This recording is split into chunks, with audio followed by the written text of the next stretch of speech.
Hello children, I am back with your English book 2 and I am going to start the last chapter or last story of your book. The name of the story is Ronnie and the Naughty Monkey.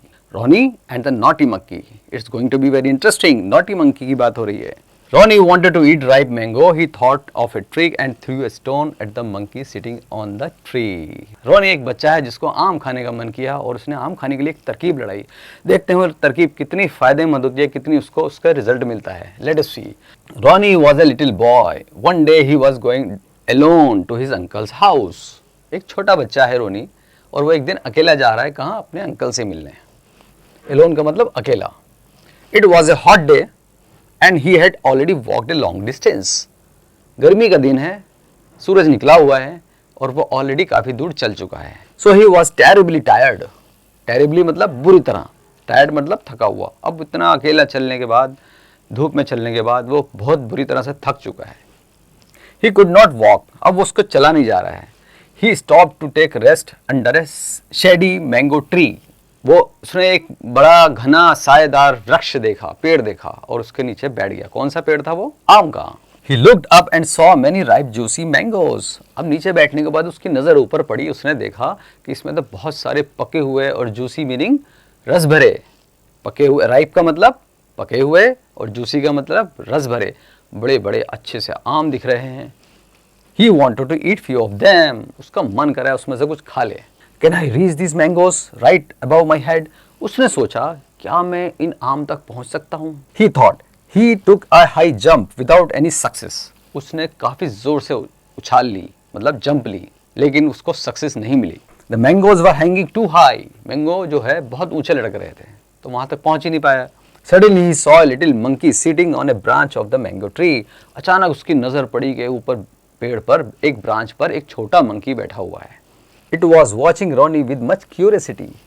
Watching मतलब ध्यान से देख रहा था, notice कर रहा था, और curiosity मतलब जिज्ञासा के साथ. वो भी रोनी का देख रहा था कि ये क्या कर रहा है बच्चा उछल उछल के.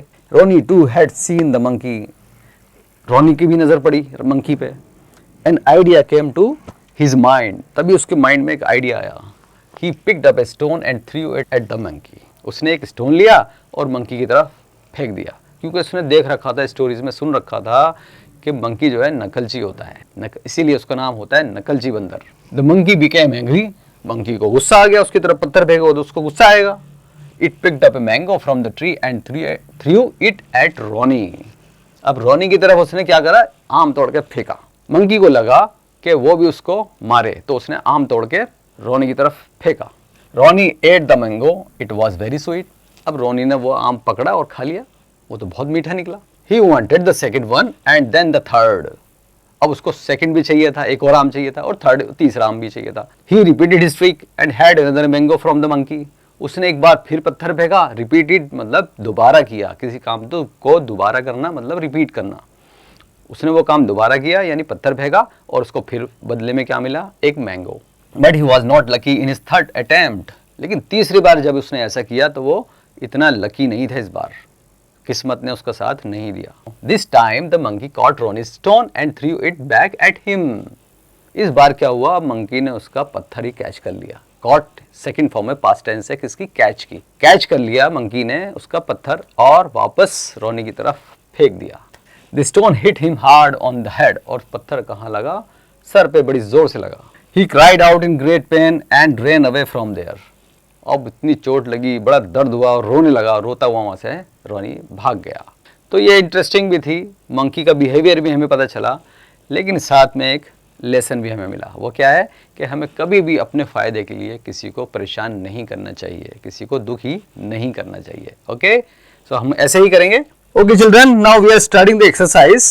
First question is tick the correct option. पहला क्वेश्चन है Ronnie was going to his friend's house, own house, uncle's house. कहाँ जा रहा था? He was going to his uncle's house. So C is the right answer.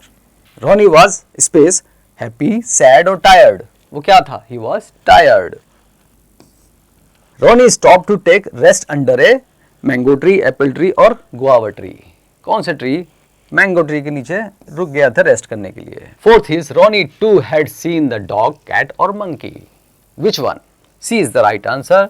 Ronnie ने monkey को देखा। Write T for true and F for false statements. इसमें कुछ सही स्टेटमेंट्स हैं, कुछ गलत हैं, तो सही में हम टी का निशान लगाएंगे और गलत में एफ का।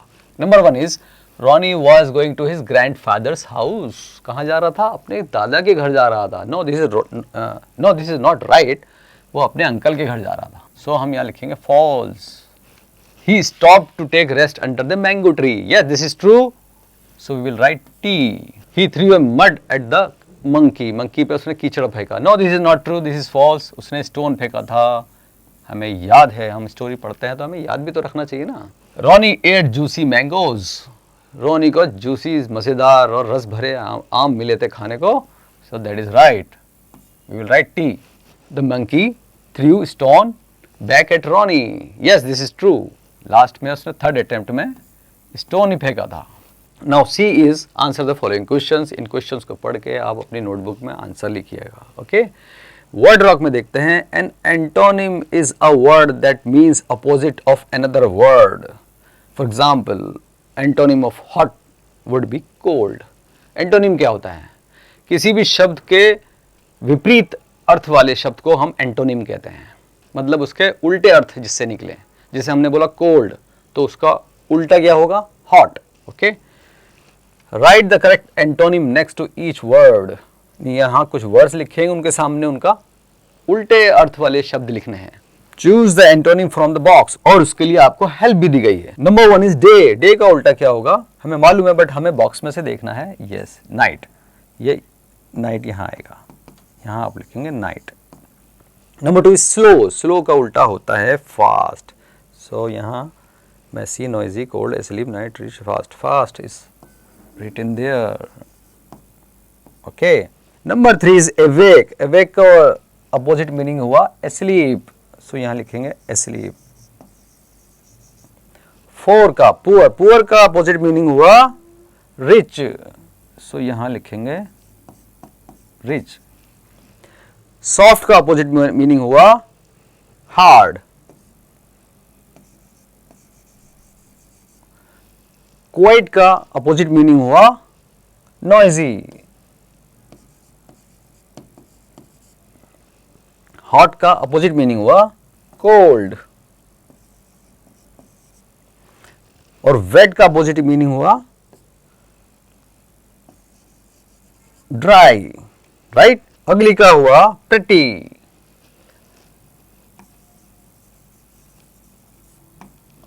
क्लीन का हुआ डर्टी। हैप्पी का हुआ सैड। बिग का हुआ small. Make meaningful sentences using the following words. अब हमारी दूसरी एक्सरसाइज है, इसमें यहाँ कुछ वर्ड्स दिए हुए हैं, इनको देखते हुए, इनको यूज करते हुए हमें कुछ मीनिंगफुल सेंटेंसेस बनाने हैं, वो आप यहाँ बनाइएगा। गेमिंग ग्रामर में हम देखते हैं क्या है, पॉजेसिव फॉर्म ऑफ नाउन और प्रोनाउन शोज पोजीशन और relation. They answer the question whose. Possessive form noun की या प्रोनाउन की क्या होती है? आई की जगह मैं बोलूँ माई। माई भी पॉजेसिव, मेरी ही कोई चीज़ है। अब उसमें मुझे या तो ओनरशिप बता रहा है या फिर कोई रिलेशन बता रहा है। ठीक है, तो इसको हम कहते हैं possessive form. Right A possessive noun for each sentence by adding apostrophe S. तो हम इसमें एपोस्ट्रोफी एस लगा के पॉजेसिव फॉर्म बनाएंगे इसकी। Skateboard of Harry. Harry's skateboard. Okay, Harry का नाम लिखा, कॉमा लगाया, एस, इसको बोलते हैं एपोस्ट्रोफी एस। और यहाँ लिखेंगे वो चीज़ जो इसकी है।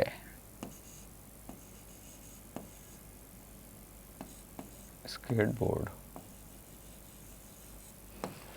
तो हम समझ गए जिसकी जो चीज़ है उसके साथ हमने कॉमा और एस यानी एपोस्ट्रोफी एस लगाना है, और फिर उसके बाद उस चीज़ का नाम लिखना है जो उसकी है।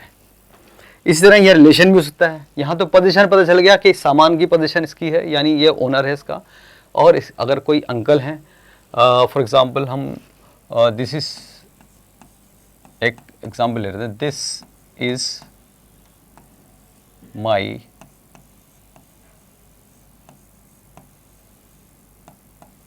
Teachers cat. अब इसमें हमें एक तो माई हमारा पॉजिटिव फॉर्म आ गया, दूसरा आ गया apostrophe s. मेरी टीचर की कैट, कैट किसकी है? टीचर की, और टीचर किसकी है? मेरी. तो यहाँ दोनों में दो जगह आपको दोनों डिफरेंट फॉर्म्स जो हैं दोनों एक साथ नजर आ रहे हैं इस सेंटेंस में. आगे चलते हैं. The blanket of baby. अब इसमें क्या करना है? पहली वाली आपको फॉर्मेट लेनी है, baby's blanket. The coffee of mother, mother's coffee. The bicycle of the child, child's bicycle. Book of Rohan, Rohan's book. इसी फॉर्मेट को आपको लेना है एपोस्ट्रोफी एस लगा के, और उसमें आपको पोजीशन क्लियर हो जाएगा. See the picture and complete the sentence by using these और दिस. यहाँ थोड़ा सा अब ये डिफरेंट है. Now this is going to be slightly different. इसको रिपीट कर लेता हूँ. See the pictures and complete the sentence by using these और दिस. अब पिक्चर्स को देख के हमें ये पता लगाना है कि यहाँ दीज आएगा या दिस आएगा. हमें मालूम है कि दीज हम कहाँ यूज करते हैं? प्लूरल के लिए, और दिस सिंगुलर के लिए. So it is going to be very easy. यहाँ कितनी कैट्स हैं? वन और more than one. So we have more than one, two cats here. हम यहाँ लिखेंगे दीज. ये हो गया plural. These are cats. This is single bag, एक अकेला बैग है, तो हम यहाँ लिखेंगे this is a bag. Ball कितनी है? It's only one ball, so we will write this is a ball. Mango कितने हैं? It's only one, so we will write this is a mango. Flowers कितने हैं? They are more than one, plural हैं, multiple हैं, तो हम यहाँ लिखेंगे these are flowers. Talk back में देखते हैं. Do a role play of the story you have just read. Take help from the teacher. जो आपने स्टोरी पढ़ी उसका रोल प्ले आपको क्लास में करना है टीचर की हेल्प के साथ.